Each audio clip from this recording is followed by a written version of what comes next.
Halo sob, ketemu lagi sama Mimin di berita terkini MotoGP. Apakah separah ini Honda? Johann Zarco harus mengadopsi gaya berkendara yang tidak alami di atas Honda, menggambarkan sebagaimana perjuangan untuk membuatnya berbelok. Rekan setimnya di LCR MotoGP, Takaki Nakagami, setuju dan menyayangkan kurangnya kemajuan. Honda adalah konstruktor yang paling kesulitan di musim ini. Pabrikan asal Jepang tersebut hanya bisa menyaingi Yamaha. Para rider RC213V belum pernah mencapai Q2 dan hanya sekali masuk 10 besar dalam balapan. Dalam kasus ini, saat sprint di Jerez, di mana terjadi banyak kecelakaan. Motor ini masih harus membayar mahal akibat kurangnya cengkraman kronis yang belum teratasi dengan perubahan besar yang dilakukan tahun ini. Lebih buruk lagi, perubahan tersebut bahkan menyebabkan Honda kehilangan keunggulan saat memasuki tikungan. Pabrikan akhirnya tampaknya telah menemukan arah yang harus diambil, tapi mungkin harus menunggu hingga akhir liburan musim panas untuk inovasi konkret. Sementara itu, para pembalap harus berurusan dengan motor yang sangat berat dan sulit dikendalikan selama race. Secara fisik sangat sulit, Zarco menyimpulkannya. Anda tidak bisa bertarung lebih banyak dengan tubuh Anda. Saya pikir ini lebih tentang bagaimana mengendarai motor. Sebagai pembalap, Anda ingin mengambil tikungan dan Anda melihat sesuatu yang tidak terjadi. Setelah itu, Anda bisa melakukannya.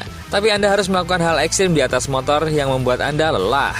Dalam sebuah balapan, ada saat ketika Anda harus mengurangi gerakan yang sama dan menemukan ritme. Jika Anda melakukannya, Anda menjadi terlalu lambat. Anda perlu berkendara secara ekstrim. Dalam kecepatan balapan, kami berada di zona tersebut. Sederhananya, motor kami menghalangi kami untuk melaju lebih cepat karena kami tidak bisa menerapkan dasar-dasar berkendara. Mengingat, motor kami tidak cukup membantu kami untuk berbelok ke tikungan atau keluar dari tikungan secara alami. Ini benar-benar sebuah pertarungan di mana Anda harus mengambil sudut-sudut yang sangat ekstrim. Itu tidak alami. Bagi rekan setimnya Takaki Nakagami, kesulitan juga terkonsentrasi di tikungan. Saat motornya sudah naik, itu adalah motor yang bagus. Begitu Anda sampai ke titik pengereman dan berbelok, Anda benar-benar kesulitan. Masalahnya adalah, motor tidak mau berbelok karena kurangnya cengkraman belakang. Begitu saya memiringkan motor, bagian depan motor terasa seperti meluncur, tidak tetap berada di jalur dan selalu melebar. Pada saat itu, saya memaksakan diri untuk tetap berada di sisi dalam, tetapi Anda kehilangan bagian depan. Perasaannya adalah bagian depan tergelincir dan tidak memungkinkan Anda untuk berbelok. Ketika Anda harus menginjak gas, motor meluncur ke samping. Meluncur sehingga memberi kesan bahwa Anda tidak bergerak maju karena masalah pengaturan waktu. Saya tidak bisa mengangkat motor karena masih berbelok. Meskipun Honda terus berevolusi, Nakagami tidak melihat adanya evolusi nyata dalam perilaku motornya. Komentarnya kurang lebih sama di balapan-balapan. Aero baru telah meningkatkan kecepatan tertinggi secara signifikan, tapi tidak mengubah apapun dalam hal performa berbelok dan cengkraman. Saya senang bahwa kecepatan tertinggi sangat bagus, tapi tidak semuanya lurus. Dan jika saya harus memilih antara versi lama dan baru, ada beberapa potensi dalam versi baru, tapi akan membutuhkan banyak waktu untuk memahami. Mencoba banyak hal dan menemukan perasaannya. Hingga tahun lalu, Honda sudah berada dalam masalah tetapi terkadang diuntungkan oleh kecemerlangan Marc Marquez. Dengan 1 pole position, 1 podium, dan 3 medali dari Sprint Race MotoGP 2023. Pada akhirnya, Zarco melihat ada sisi positif dari absennya juara dunia 8 kali tahun ini. Karena Honda dipaksa untuk upgrade motornya dan tidak lagi bersembunyi di balik talenta mantan pembalap andalannya. Meski motornya berbeda, Marc benar-benar mampu mengimbangi aspek tersebut. Kami semua tidak seperti Marc Marquez, tapi terkadang lebih baik tidak menjadi seperti Marc Marquez untuk mengembangkan motor, karena Anda bisa melihat masalah dengan lebih baik. Dia hampir menyembunyikan masalah terlalu banyak dengan kemampuannya.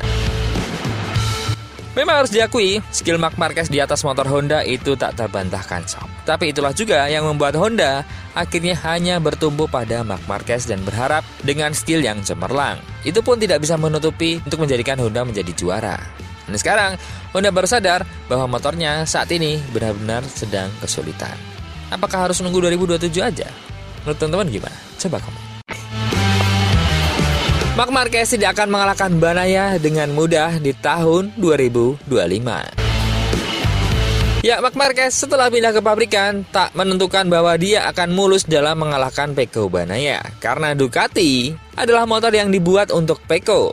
Dan Pecco adalah anak emas yang memang diperuntukkan untuk Ducati. Marc Marquez akan membalap untuk Ducati di MotoGP tahun 2025 berpasangan dengan Pecco Bagnaia. Meski kemampuan Marquez sudah terbukti, Ramon Forcada yakin tidak akan mudah bagi pembalap Spanyol itu untuk mengungguli juara 2022 dan 2023 itu. Di podcast Dura La Vita, Forcada yang pada tahun 2023 bersama mantan RNF menyatakan, jika Anda menempatkan Marquez di sana, dia akan memakannya. Tapi ada satu hal, apakah yang meragukan bahwa misalnya ketika Marc Marquez berada di Honda pada masa jayanya, dengan motor yang dibuat untuknya, di mana ini sangat penting.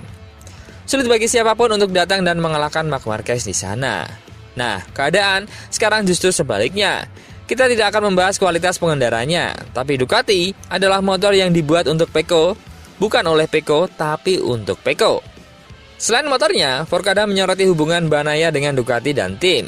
Dia adalah anak emas pabrikan karena dia adalah seorang yang berasal dari kalangan low profile, yang bagus ketika masih muda, memiliki fase di mana dia sedikit berlatih, dan menyesuaikan diri dengan Ducati. Dia sangat menjaga dirinya sendiri dan mereka memilihnya untuk menjadi pembalap utama. Ducati berkata pada Pecco, Anda memiliki kesempatan di Ducati, tapi jika Anda kehilangan, kesempatan itu akan hilang selamanya. Dan dia sampai di tempatnya sekarang. Sang insinyur juga menekankan peran Bagnaia dalam lingkungan Ducati. Jadi, dia punya motornya, dia punya timnya. Tim itu sempurna karena karakternya membantu. Seperti yang Davide Terdosi katakan kepada saya, ketika ada masalah, dialah yang memenangkan tim. Dengan kata lain, dia memainkan peran yang sangat penting baginya. Bagi Gigi D'Aligna, bagi Ducati, bagi semua orang yang mereka sukai. Dan dia adalah orang yang sangat disukai di Ducati, dan itu juga membantu.